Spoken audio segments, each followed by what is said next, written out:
ಇನ್ನು ಹಾವೇರಿಯಲ್ಲಿ ಭೀಕರ ಅಪಘಾತ ಸಂಭವಿಸಿತ್ತು. 10 ಮಂದಿಯ ಜೀವ ಬಲಿ ಪಡೆಯಿತು ಈ ಅಪಘಾತ. ಈ ಸಾವಿನ ಪ್ರಕರಣದಲ್ಲಿ ಸಾವನ್ನಪ್ಪಿರುವವರ ಜೀವನದ ಕಥೆ ಕೇಳಿದ್ರೆ ಎಂತವರ ಕರುಳು ಹಿಂಡೋವಂತಿದೆ. ತುಂಬು ಗರ್ಭಿಣಿಯಾಗಿರುವಂತಹ ಮೃತ ಅಲ್ಫಾಜ್ ಪತ್ನಿ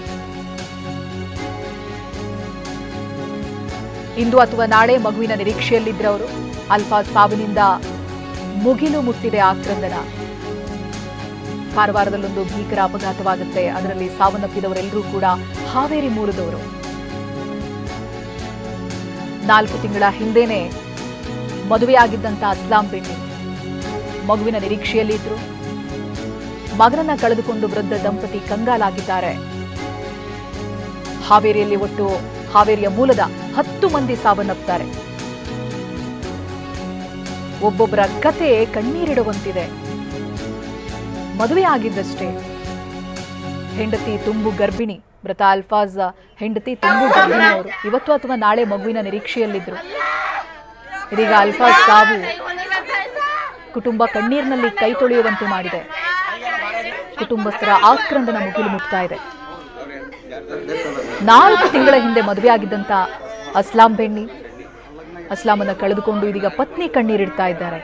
ಮಗನನ್ನ ಕಳೆದುಕೊಂಡು ವೃದ್ಧ ದಂಪತಿ ಕಂಗಾಲಾಗಿದ್ದಾರೆ. ಜೀವನಕ್ಕೆ ಆಧಾರವಾಗಿದ್ದಂತ ಮಗ ಅಪಘಾತದಲ್ಲಿ ಸಾವನ್ನಪ್ತಾರೆ. ಅಪಘಾತದ ತೀವ್ರತೆ ಈ ಲಾರಿಯೇ ಹೇಳ್ತಾ ಇದೆ. ಸಂಪೂರ್ಣವಾಗಿ ವಾಹನ ನಜ್ಜುಗುಜ್ಜಾಗ್ಬಿಟ್ಟಿದೆ. ಕಾರವಾರ ಸಮೀಪ ನಡೆದಿರುವಂತಹ ಅಪಘಾತ. ಇದರಲ್ಲಿ ಸಾವನ್ನಪ್ಪಿರುವವರು ಹಾವೇರಿ ಮೂಲದವರು.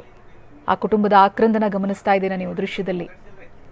ಮದುವೆಯಾಗಿದೆ, ಮಗುವಿನ ನಿರೀಕ್ಷೆಯಲ್ಲಿದ್ರು. ಕುಟುಂಬಕ್ಕೆ ಹೊಸ ಸದಸ್ಯನ ಆಗಮನ ಆಗಬೇಕಿತ್ತು.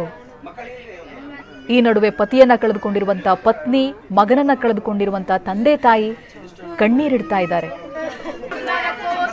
ಹಣ್ಣು ತರಕಾರಿಗಳನ್ನು ತುಂಬಿಸ್ಕೊಂಡು ಹೋಗ್ತಾ ಇದ್ದಂತ ಲಾರಿ ಪಲ್ಟಿಯಾಗುತ್ತೆ. 25 ಜನ ಅದರಲ್ಲಿ ಪ್ರಯಾಣ ಮಾಡ್ತಿರ್ತಾರೆ. 15 ಜನರಿಗೆ ಗಂಭೀರವಾಗಿ ಗಾಯವಾಗಿರುತ್ತೆ. ಅದರಲ್ಲಿ 10 ಜನ ಪ್ರಾಣ ಕಳ್ಕೊಳ್ತಾರೆ. 10 ಮಂದಿಯನ್ನ ಬಲಿ ಪಡೆಯುತ್ತೆ. ಮಹಾ ದುರಂತ ಕಾರವಾರದಲ್ಲಿ ನಡೆದಿರೋದು.